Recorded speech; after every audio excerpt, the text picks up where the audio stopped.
الإنسان ما لها জমিনকে ঝাঁকি মারা হবে প্রবল আর ঝাঁকুনি, প্রবল আর ঝাঁকুনিতে এই পৃথিবীর মধ্যে যা কিছু আছে সব বেরিয়ে যাবে। সুবহানাল্লাহ বলতে ইচ্ছা করে দুনিয়ারা এক ঝাঁকুনিতে পৃথিবীর সব বের করে দেবে। মানুষ হারাম হয়ে বলবে কি হয়েছে, এ মাটির হলোটা কি? আমার বাবা মানুষ হারাম হয়ে বলবে মাটির কি হলো?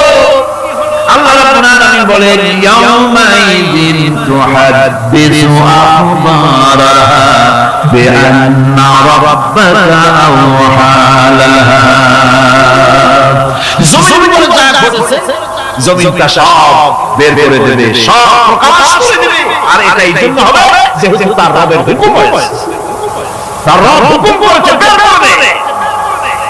জমিনের ভিতরে আছে যা সব ভেঙে যাবে, আকাশ ভেঙে পড়বে, পাহাড় উড়ে যাবে, জমিনের ভিতরে যা আছে সব উপরে চলে যাবে, পৃথিবীতে সব শেষ, কিছু নাই, আকাশ নাই, পাহাড় নাই, সমুদ্র নাই, সব একাকার, চন্দ্র নাই, সূর্য নাই, তারকা নাই, গ্যালাক্সি নাই, সব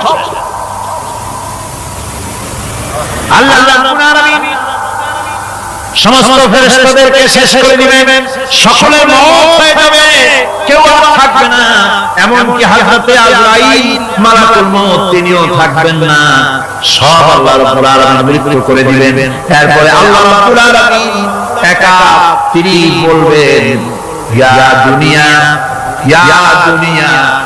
আইনা আনহারুকি, এ পৃথিবী তোর সেই সমুদ্রগুলো কোথায়, নদীগুলো কোথায়?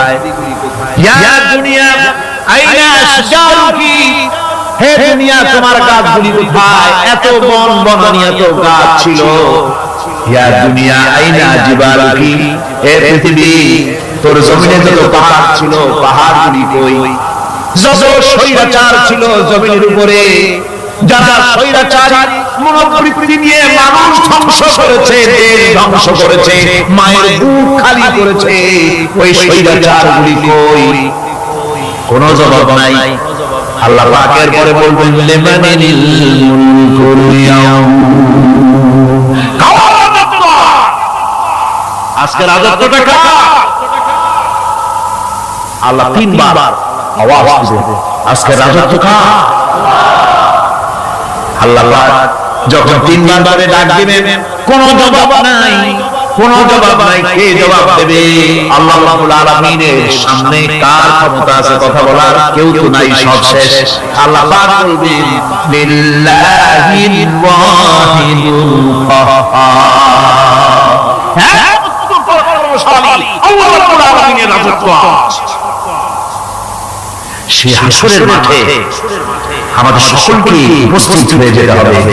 কেউ আমরা এখান থেকে বাঁচতে পারবো না, সবাই অপরাধীরা সেখানে অসহায় হয়ে যাবে,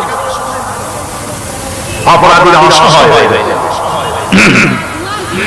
আল্লাহ বলেন ফাইদা জাআতিস সাখাতু ইয়াওমা ইয়াফিরুল মারউ মিন আখিহি ওয়া উম্মিহি ওয়া আবিহি ওয়া সাহিবাতিহি ওয়া বানিহি, অবশেষে যখন কান ফাটানো আওয়াজ আসবে, এই আওয়াজ সেদিন মানুষ নিজের মা বাপ ভাই বোন সব থেকে বিচ্ছিন্ন হয়ে যাবে, সব এক এক থেকে আরেকজন পালায় যাবে, হারায় যাবে, কেউ কাউকে আর খুঁজে পাবে না।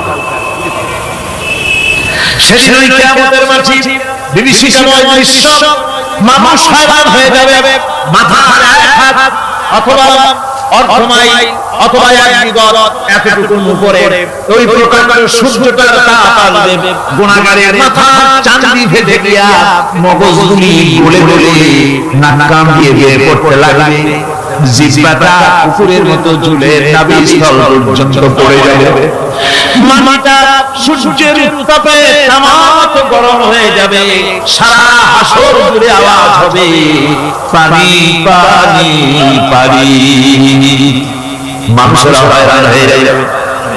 সেই হাসরের ময়দানে এই চরম কষ্টের ভিতরে আল্লাহ রাব্বুল আলামিন বলেন সেদিন দুটো ভাগ হয়ে যাবে, এক দল মানুষের চেহারা আলোয় ঝলমল হয়ে যাবে, আর একদল মানুষের চেহারাগুলি কালো হয়ে যাবে। উজুহু ইয়াওমাইদিন মুসফিরাতুন দাহিকাতুন মুস্তাবশিরা ওয়া উজুহু ইয়াওমাইদিন আলাইহা গাবারা।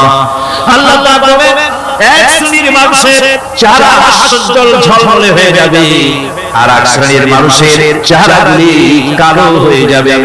তারহাকুহা কাতারা উলাইকা হুমুল কাফারাতুল ফাজারা। হাস্যোজ্জ্বল, স্বচ্ছন্দপূর্ণ, সুন্দর, উজ্জ্বল, ঝলমলে চেহারা হবে ঈমান আনার কারণে, পরকালকে বিশ্বাস করার কারণে, আল্লাহ এবং রাসূলের কথা অনুযায়ী জীবন যাপনের কারণে চেহারাটা উজ্জ্বল হয়ে যাবে। আর আল্লাহ নাফরমানি, রাসূলের নাফরমানি, পরকালকে অস্বীকার করার কারণে কাফেরগুলির চেহারা, মুনাফিকগুলির চেহারা কালো হয়ে যাবে। তাদেরকে আলাদা করে দেওয়া হবে। ফামতাজুল ইয়াওমা আইয়ুহাল মুজরিমুন, মুসলিমদেরকে আলাদা করে দেওয়া হবে, দুইটা ভাগ হয়ে যাবে। এই চরম অবস্থা সৃষ্টি হবে কিয়ামতের ময়দানে। সেদিন রাসূল করিম সাল্লাল্লাহু আলাইহি ওয়াসাল্লাম উম্মতের জন্য সুপারিশ করবেন। সেই সুপারিশ যেন আমাদের করতে পারেন, সেজন্য আমাদেরকে তৈরি করতে হবে, সে ধরনের যোগ্য আমাদেরকে বানাতে হবে। বন্ধুগণ, এই পরকালীন জীবন এর সম্ভাবনা এটা যে হবে, এবং সেই পরকালে আমাদের সকলকে যে উঠতে হবে, কিয়ামতে আল্লাহর কাছে জীবনের সব কিছুর জবাবদিহি করতে হবে, এই ভীতি সৃষ্টি করতে চায় আল্লাহ পাক মানুষের ভিতরে। আল্লাহ পাকের চাইতে মানুষের কল্যাণকামী আর কেউ আছে? সিল্লান আল্লাহর চাইতে, বিশ্ববাসীর সৃষ্টি জগতের কল্যাণকামী আল্লাহর চাইতে, রাসূলের চাইতে বেশি কেউ কি আছে? সে আল্লাহ পাক সব করে দিলেন, ওপেন সিক্রেট করে দিলেন, সব গোপন ফাঁস করে দিলেন। কেমনে বিচার হবে, কেমনে কিয়ামত অনুষ্ঠিত হবে, কেমনে কি হবে, সব খুলে খুলে আল্লাহ পাক বলে দিলেন আমাদেরকে ভালো হওয়ার জন্য। ربنا ظلمنا أنفسنا وإن لم تغفر لنا وترحمنا لنكونن من الخاسرين ربنا لا تزغ قلوبنا بعد إذ هديتنا وهب لنا من لدنك رحمة إنك أنت الوهاب أي الله تعالى হাজার হাজার মুসলমানরা ঠান্ডাকে উপেক্ষা করে তোমার দ্বীনের কথা শোনার জন্য, কোরআন কারীমের কথা শোনার জন্য এই মাঠে এসে হাজির হয়েছে। আল্লাহ তুমি দয়া করে মেহেরবানি করে আলোচনার সওয়াব হুজুরের মুহাম্মদ সাল্লাল্লাহু আলাইহি ওয়াসাল্লামের রূহ মুবারক পৌঁছে দাও। রব্বুল আলামিন, আমাদের মধ্য থেকে যাদের মা বাপ দুনিয়া থেকে জন্মের মতো বিদায় হয়ে গেছে, আল্লাহ কবরে যদি আযাব থেকে দয়া করে আযাব মাফ করে দাও। আল্লাহ আমাদের মা বাপের উপরে তোমার রহমত নাযিল করো। রব্বির রহমহুমা কামা রাব্বায়ানি সগীরা, রব্বির রহমহুমা কামা রাব্বায়ানি সগীরা। আল্লাহ রাব্বুল আলামিন, এই মাহফিলে যত লোক আছে আমরা কার সঙ্গে দিয়েছে লোক আছে, আমরা তুমি ভালো করে জানো। আমাদের প্রত্যেকের কাছে তুমি শিফায়া দান করে দাও। اللهم حبب إلينا الإيمان وزينه